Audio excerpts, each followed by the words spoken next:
Okay, so you'll notice we've switched the order, but you have to be able to distinguish. This is Minister Anita Anand. That is Steve Verhuel. You okay with that? Well, good afternoon.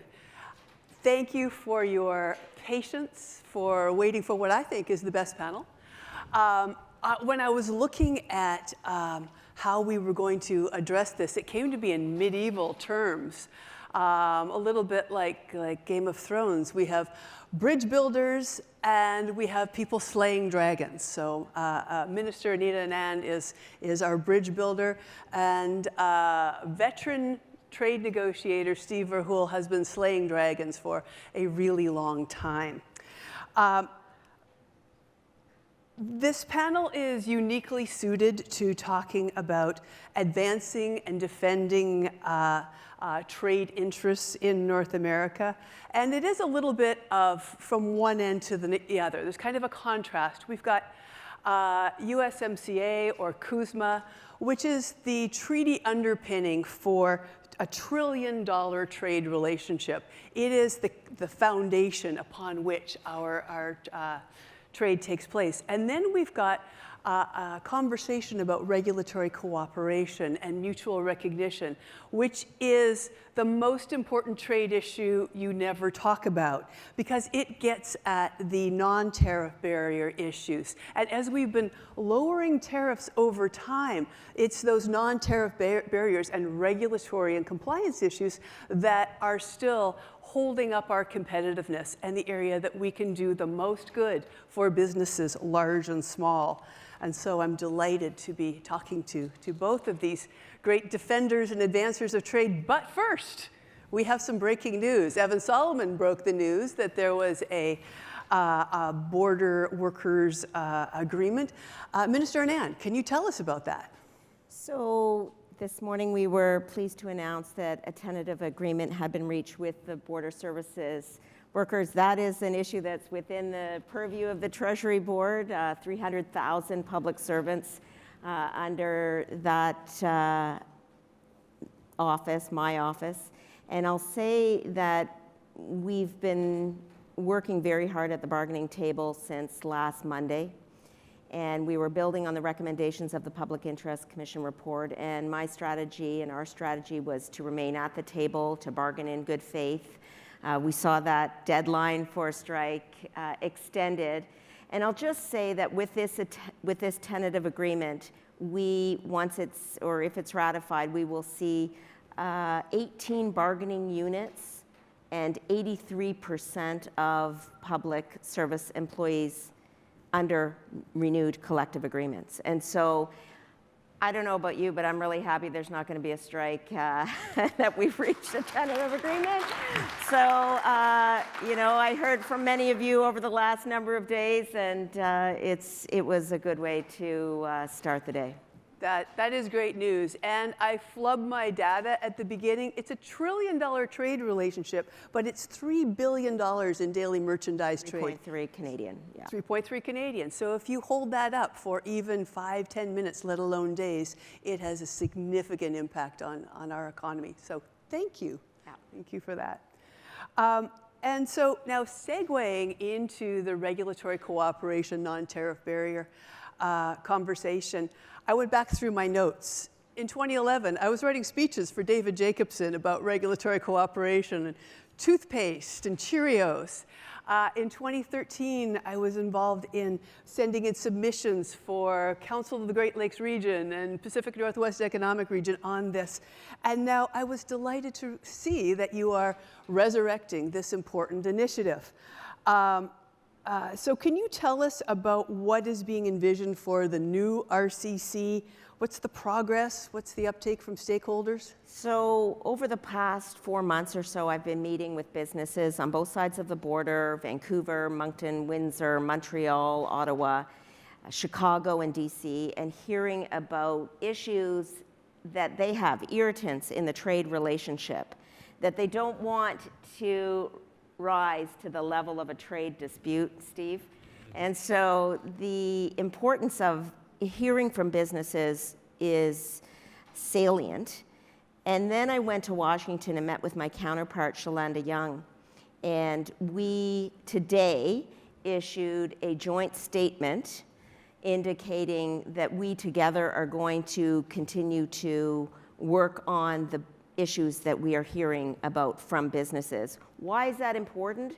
Well, we've seen various iterations of the Regulatory Cooperation Council since 2011 take shape, but post-COVID, we had not together worked on this body.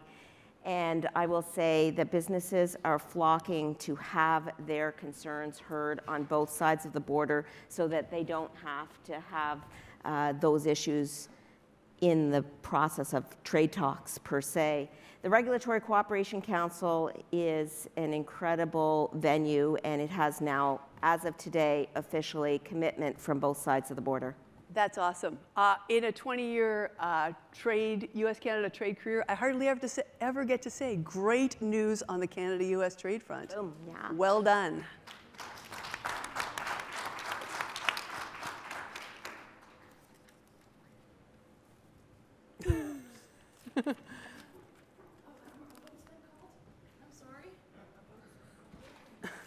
You better go to Steve. Okay. I'm sorry. Going to Steve. Do you want to do this off stage or are you good? Okay, Steve. So, USMCA. This morning, we heard about the USMCA Kuzma review, and excuse me if I go back and forth. I'm a Canadian who lives in the United States, so I'm bilingual. USMCA Kuzma review. I was gratified to hear the ambassadors talk about engaging in the review in a spirit of cooperation, and that it's not a renegotiation. But I'm a Girl Guide, and Girl Guide's motto is be prepared. So, it's hope for the best, but prepare for the worst. We could talk about this for hours, but the clock is going down. Tell me about what we should be concerned about and be watching in the context of the USMCA review. Well, to start with, I think it's important to go back to where the review came from. This was essentially an idea from Robert Lighthizer, and he wanted the U.S. to have the opportunity to revisit the agreement every 6 years and see whether they wanted to make any changes to it, changes in the U.S. favor. So given that kind of context, and that's what we're looking at, I don't think we can not worry about the possibility that someone in the U.S. is going to want to take advantage of that opportunity to make changes. So, and perhaps negative changes from a Canadian perspective. So it could be either good or it could be bad, but it'll primarily rely upon how the U.S. approaches it. And we've had some mixed signals. On the negative side, we have heard the U.S. say that this is an opportunity to perhaps address some of the dispute settlement decisions that they lost on autos, rules of origin, and on dairy. And it may also be an opportunity to rebalance some of the concessions at a review like that. I think if that happens, then that is going to be quite negative, not just from a Canadian perspective, but more broadly, because there will be a loss of confidence in the agreement, particularly if dispute settlement decisions are overruled. So that's the bad path, but could happen. And as you say, we do have to prepare for the possibility that we do go down that track. The far better track, and one which Canada and I trust Mexico would be trying to promote to the U.S. as well, is to go down the path of looking at issues where we all have common concerns. The U.S. made an announcement about new tariffs against China a few weeks ago. It would be so much better if we could look at these issues from a North American perspective. If we had conversations about how we could all address unfair trade coming from China, either through imports or through investment, and have some kind of coherence around how we all approach that issue. Because if we can strengthen the North American market, it's better for all of us. The world is splitting up into regions. North America is probably the strongest. We should try to strengthen that region even more. We also have issues like climate change, where every country seems to be following their own path. We should be taking more common approaches, or at least discussing how we could take more common approaches to climate change. And there are other issues, security-related, supply chain issues that we could be have such a much stronger North American economy if we could collaborate and try to address those issues together. 2026, it's a long time away. When should we start preparing? Should have been before now, because 2026 isn't really that far away when you back it up in terms of the preparation, because there was a meeting of the Free Trade Commission, which is the three trade ministers, a couple of weeks ago. It was discussed there. Canada will host the next Free Trade Commission meeting in 2025. And in mid-2025, we're going to have to be starting to get this all sorted out because for a number of factors. For one, the U.S. has to notify Congress of its intentions for the review 6 months before the review starts, so around the end of 2025. That means we have to have it kind of sorted out long before we get to the end of 2025. So we should be accelerating this work, and I think we're not still at a marathon stage. We're entering a sprint stage from now until mid next year. Great. Minister, you're back from live governance. That was exciting. That was like reality TV. When you were Minister of National Defense, you had have a lot of experience working with Americans in procuring vaccines and figuring out some important issues of joint security. What did you learn from that period about getting things done with Americans? So I'm glad you mentioned both portfolios, procurement, then defense, now Treasury Board.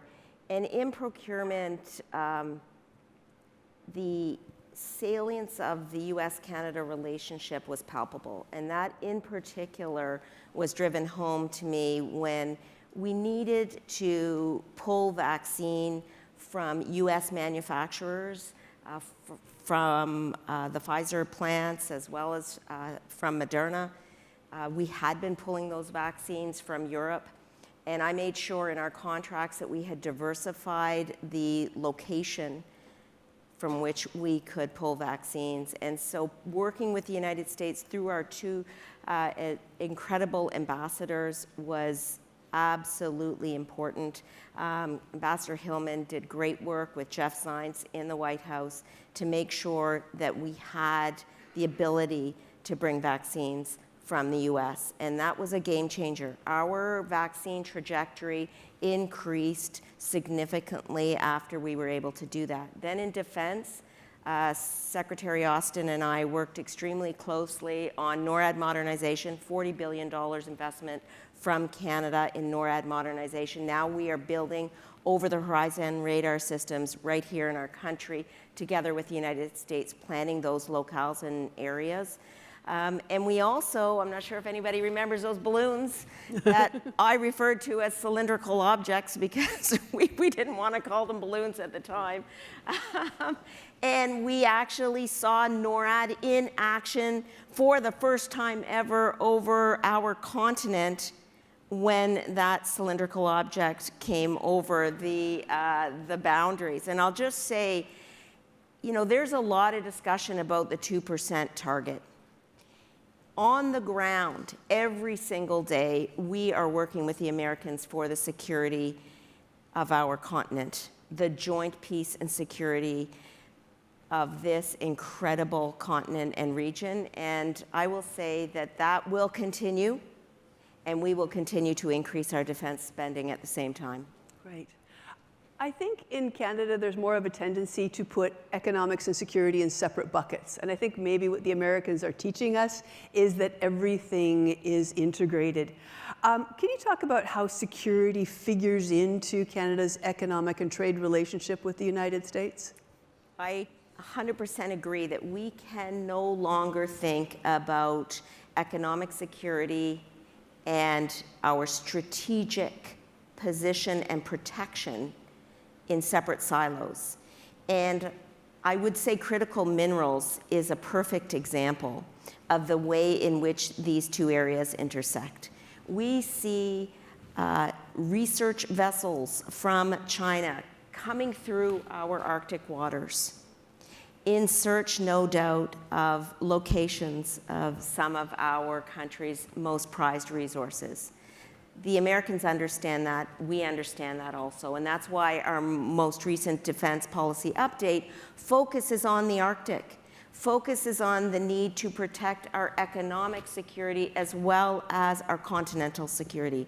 So I think Steve would agree that there has never been a time where integrating our thinking about peace and security from a military perspective is deeply interwoven with our economic strategic thinking and how we are going to utilize and leverage our critical minerals and natural resources for the betterment of our country and also for the primacy of our country in both of those areas. Thanks. Now, Steve, you mentioned China earlier on. Do you want to go back again and revisit the issue of security? And when you're talking to Americans about trade issues, how does security figure into those conversations?